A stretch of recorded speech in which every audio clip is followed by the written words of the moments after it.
Hello, welcome to the Muslim law. आज हम शुरू करेंगे मुस्लिम लॉ। और मुस्लिम लॉ में सबसे पहले बेसिक चीज़ें जो हैं वो हम देखेंगे कि what are the sources of Muslim law. जब principal sources of Muslim law, there are 4 principal sources of Muslim law. ये क्वेश्चन जो है शॉर्ट नोट में पूछा जाता है या फुल क्वेश्चन पूछा जा सकता है। The 4 sources of Islamic law is that number 1 Quran, number 2 Sunnah और tradition of the prophets, 3rd Ijma और the consensus of the Islamic scholars, 4thly है कियास यानी एनालॉजिकल डिडक्शंस। 4 ये these are the major sources of Islamic law.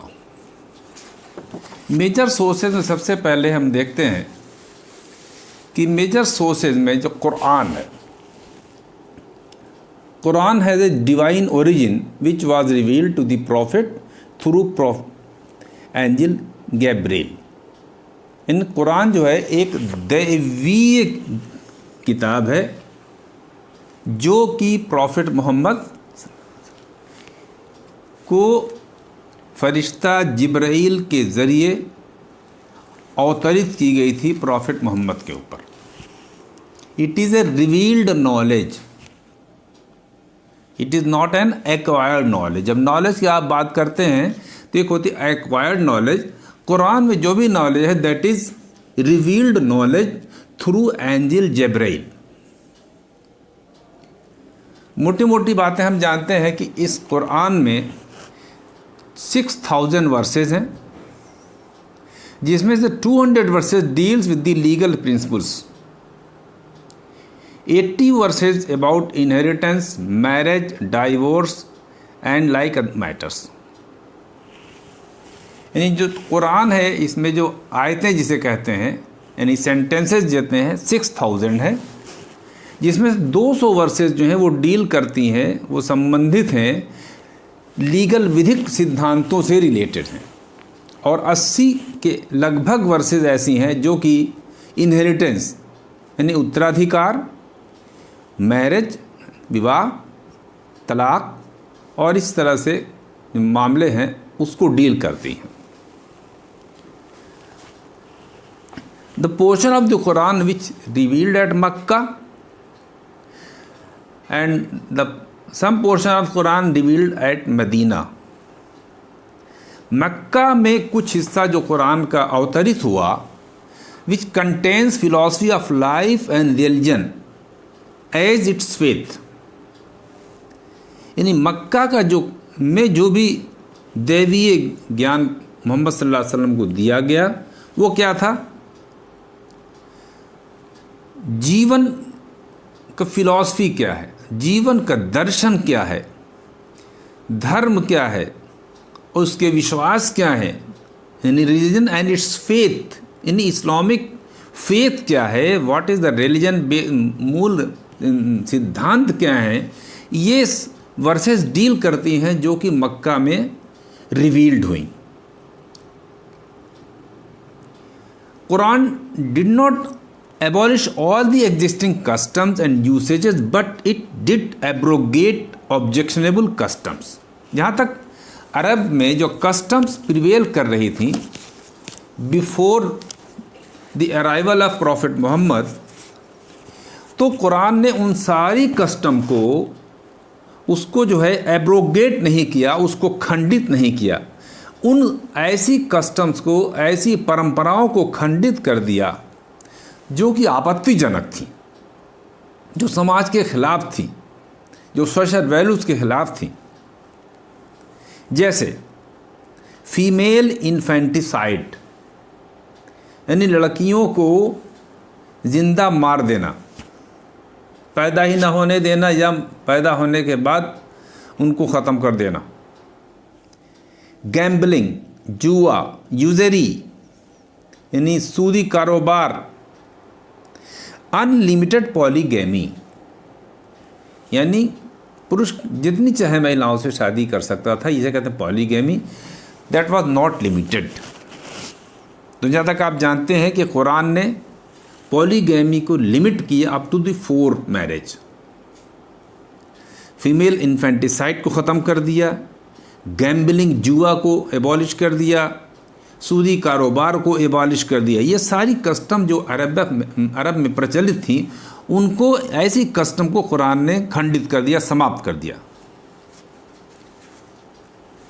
Quran में ख़ास बात जो ये है, it contains provisions for raising status of women.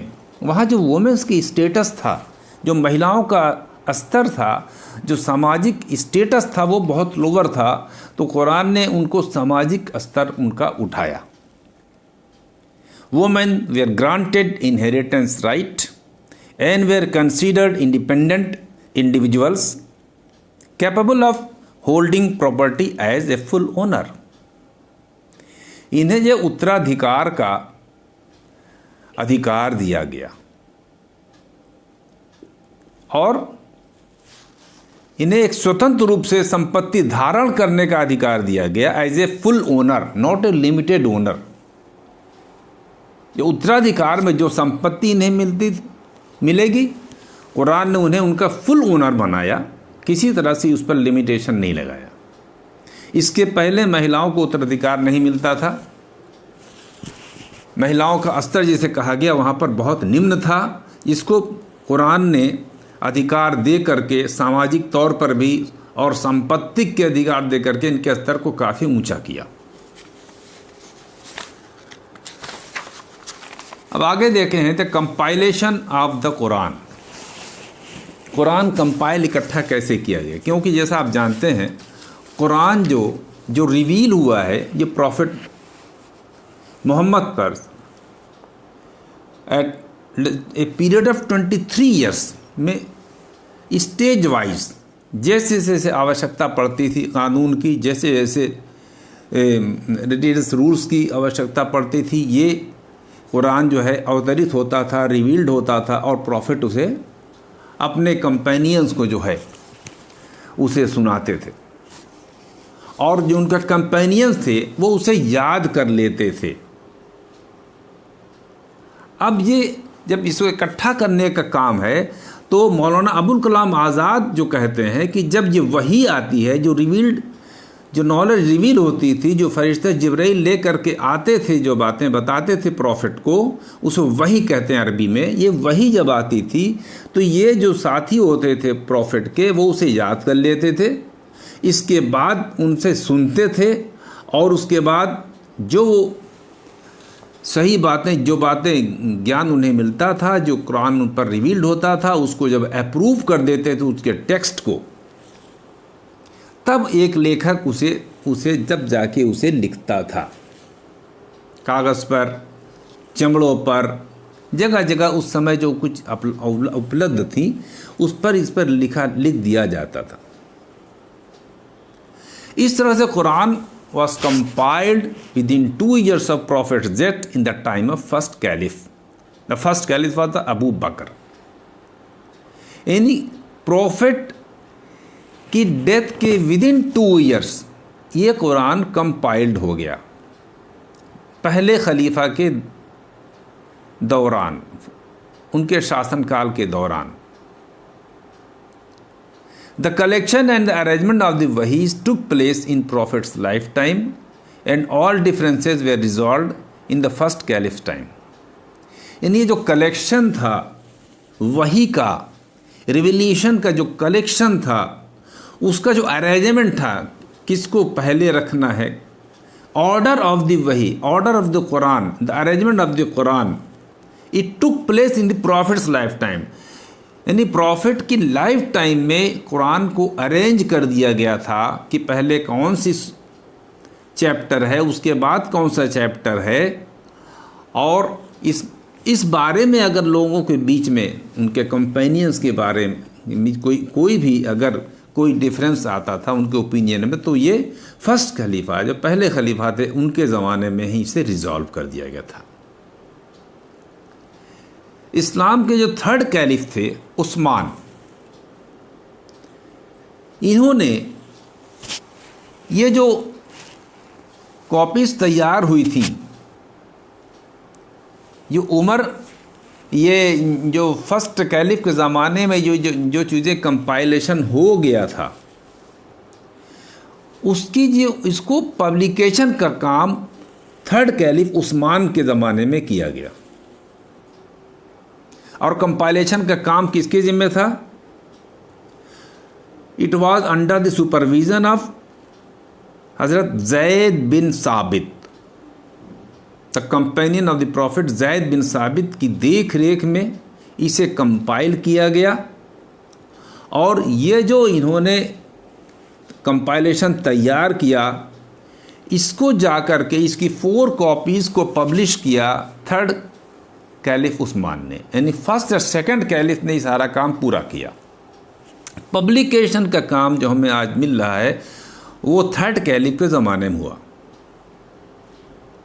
The third caliph only published the version of Zaid bin Sabit and done nothing. इन्होंने अपनी तरफ से कुरान में कोई बातें जोड़ी नहीं, कोई भी एडिशन इन्होंने नहीं किया।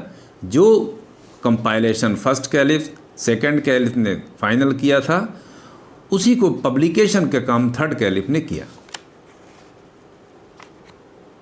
This is a divine revelation, therefore it can not be change bye a human being. This is the first and foremost source of Islamic law. Second आते हैं द सुन्ना, the tradition of the profit.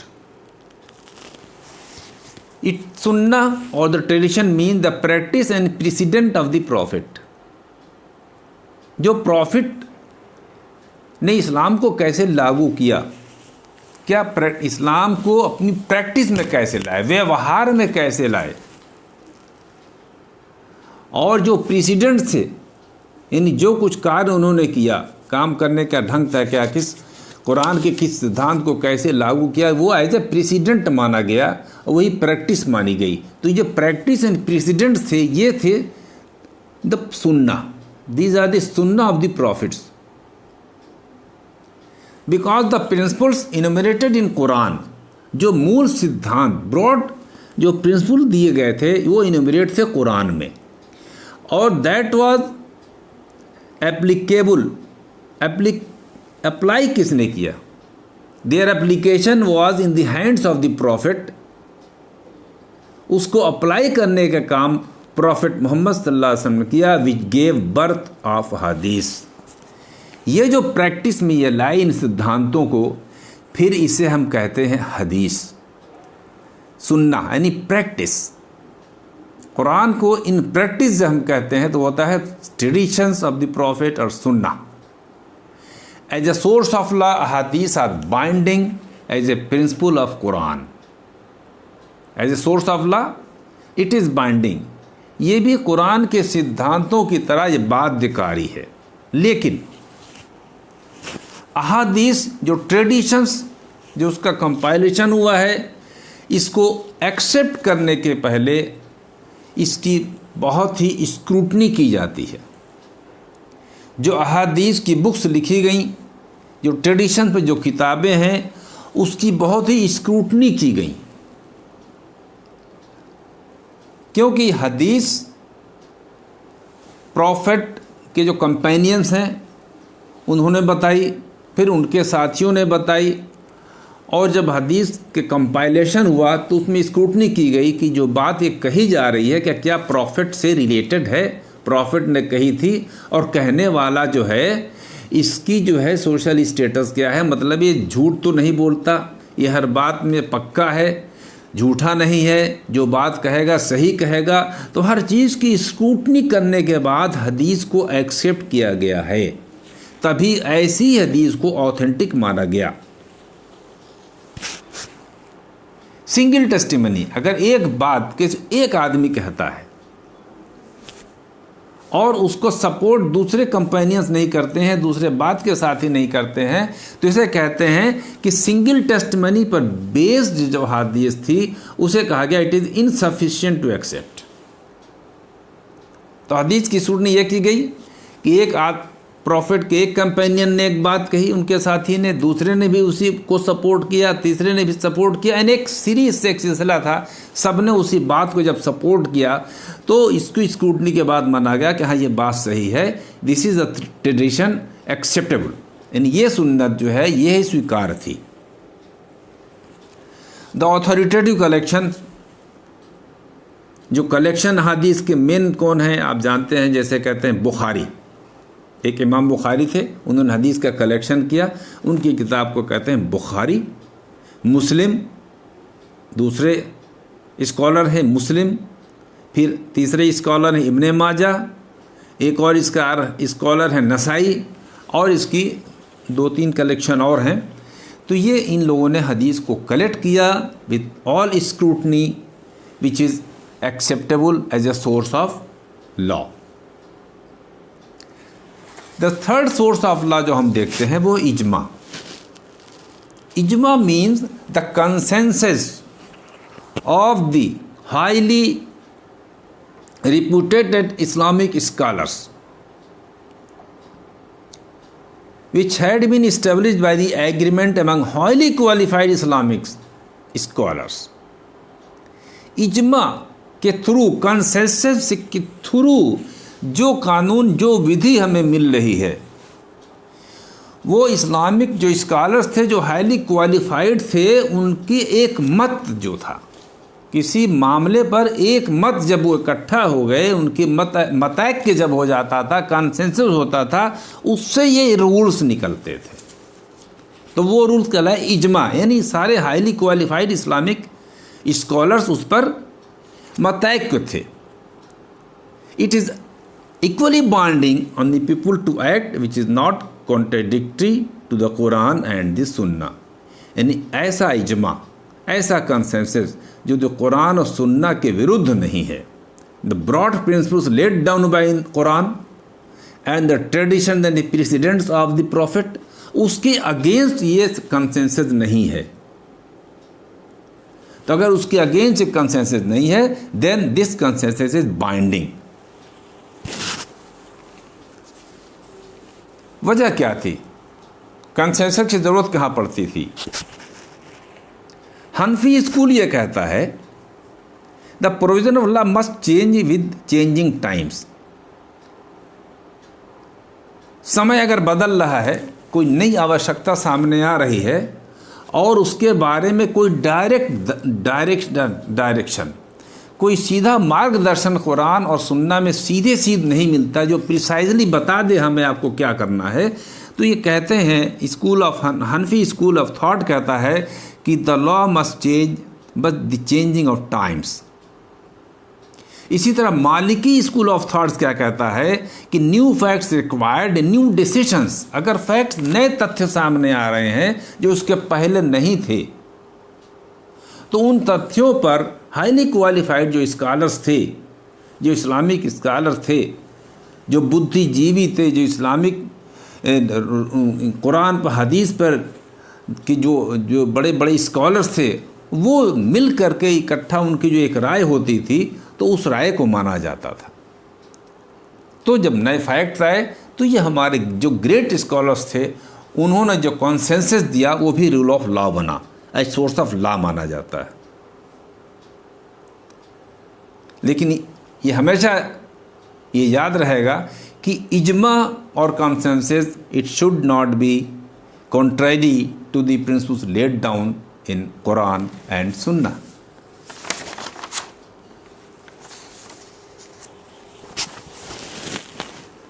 All schools are agreed that where there is a valid consensus, no disagreement can thereafter be allowed.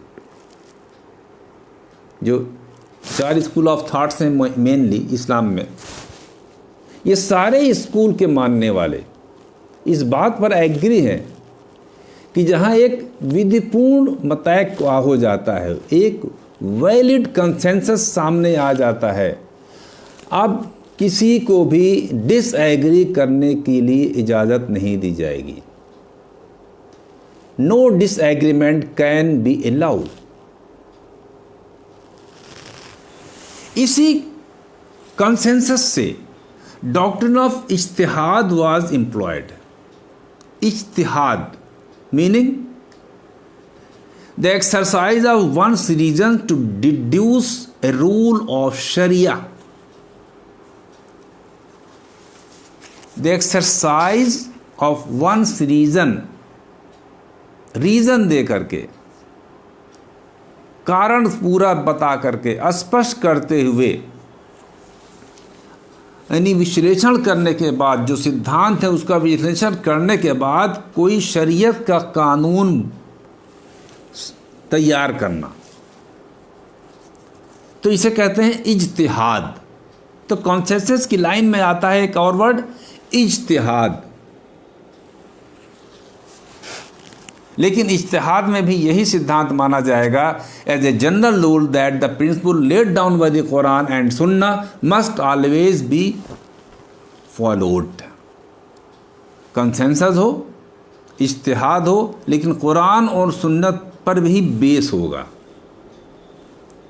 The development in the legal principles was the result of necessity when Quran and Ahadith did not disclose the precise line to follow। ये जो consensus है और जो इज्तिहाद है, जो source of law है, इससे जो कानून निकल के आता है, इसकी आवश्यकता क्यों पड़ी कि कोई प्रिसाइज एक लाइन ऐसी सीधी किसी टॉपिक को डिसाइड करने के लिए कोई सीधा कोई प्रिंसिपल कुरान हदीस में जैसे नहीं मिला। तो अब एक जनरल प्रिंसिपल, जो ब्रॉड प्रिंसिपल है, उसको एनालिसिस करके उसके बेस पर नए तथ्यों के आधार पर एक जो कानून बताया जाता है कि इन सिद्धांतों के आधार पर ये कानून बनता है, तो इसकी आवश्यकता जब पड़ी तो ये कंसेंसस और इज्तिहाद की आवश्यकता पड़ती है। लेकिन ये भी याद रखना है कि Ijtihad is not a free opinion. जैसे कहा हमने कि इज्तिहाद भी जो है कुरान और सुन्नत को फॉलो करेगा, उसी का अनुकरण करके ही इज्तिहाद के नियम के आधार पर कोई शरिया का कानून निकाला जाएगा। It must be a valid conclusion from Quran and Sunna of the prophet and the consensus by the analogy. This is all about the ijma and ijtihad. The final source है qiyas, analogy. It is a reasoning by analogy. Analytical deduction, analysis करके आप कोई नियम बनाते हैं। qiyas, it does not involve the laying down a new principle, but is a kind of permissible exegesis upon some text। कयास क्या है? पहली बात यह है, it is a reasoning by analogy, यानी किसी सिद्धांत की एनालॉजी पर दूसरा सिद्धांत निकालना। It is more in the nature of an application of law. It is obtained above three sources. इसका नेचर क्या है, इसकी प्रकृति क्या है कयास की? It is more in the nature of an application of law. Application of law, विधि को लागू किया जाए। It is obtained from above three sources. कयास कैसे निकाला जाएगा, कैसे अप्लाई किया जाए किसी कानून को? ये भी जो कुरान, सुन्नह और इजमा तीन सिद्धांत बताए गए हैं, ये उन्हीं से निकाला जाएगा। इन्हीं की एनालॉजी पर कोई लॉ, कोई शरीयत का लॉ बनाया जाएगा। इसे हम कहते हैं Qiyas. Although Qiyas is a weak kind of Ijtihad. ये इज्तिहाद की एक काइंड है कि वेरी वीक एनालॉजी है। इसको विरोध करने वाले कौन हैं? इसकी अपोनेंट कौन है? The person belonging to Maulana Ahmad bin Hanbal, यानी हम्बली स्कूल ऑफ लॉ इसको नहीं मानता, इसके विरोध में है। Shias don't accept Qiyas as a source of law. शियत जो है ये भी जो है कयास को सोर्स ऑफ लॉ नहीं मानते हैं। It is a weak kind of source. इसके बाद कुछ माइनर भी देख लीजिए क्या है। माइनर सोर्सेज में फतावाज हैं। फतावाज क्या होते थे? उस ज़माने में जो जजेस होते थे, जो काजी और मुफ्ती होते थे, वो तथ्यों को सामने रख करके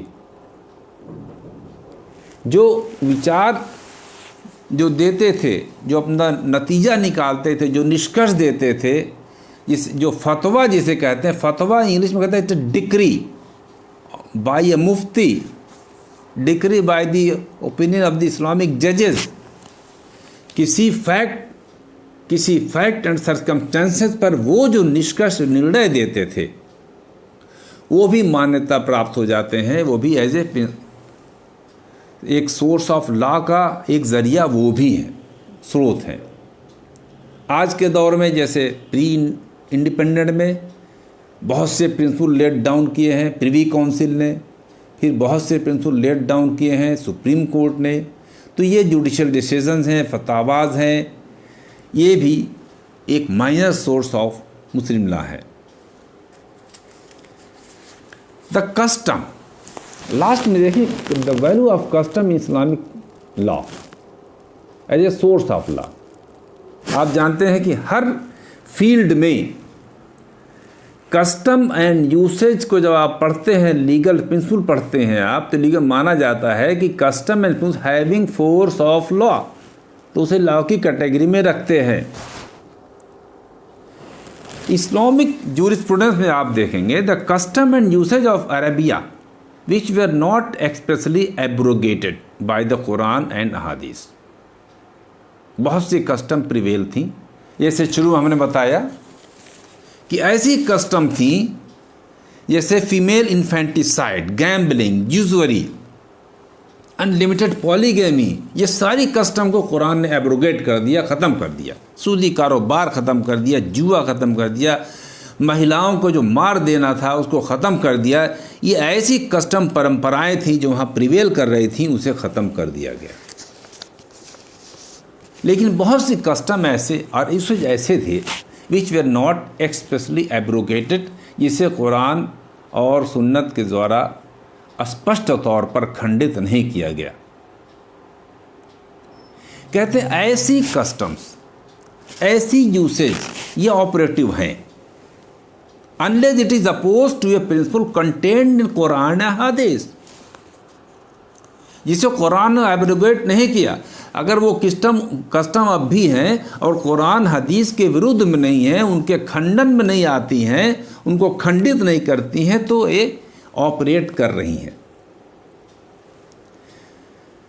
the customs which they are not repealed by Quran and Hadith along with the Quran and Sunnah forms the source of a Muslim law, although it is a minor source of Muslim law. ये complete question है ये आपके लिए, the sources of Muslim law. कभी कभी short note में पूछ लेते हैं कि व्हाट इज़ दी, अरे सुन्ना ब्रीफ नोट लिखिए as a source of law, custom as a source of law. तो ये चार मेजर सोर्सेज हैं, और जो दो तीन हमने बताए, बहुत से ऐसे सोर्सेज हैं जिसे हम कहते हैं माइनर सोर्सेज हैं। तो उन माइनर सोर्सेज को आप चाहें लिखें, ब्रीफ में लिखें, लेकिन ये मेजर जो सोर्सेज हैं, जब भी आपको सवाल लिखना होगा तो आपको मेजर सोर्सेज को पूरा डिटेल में लिखना होगा। It is all about the sources of Muslim law. This is the first class. ये पहला लेक्चर आपको मुस्लिम लॉ पर है, यानी मुस्लिम विधि के स्रोत। उम्मीद है कि आपको ये बातें समझ में आई होंगी। अगर कोई कठिनाई है If there is any problem in your mind, do write in the comment box. We will try to explain it in the next edition. Thank you.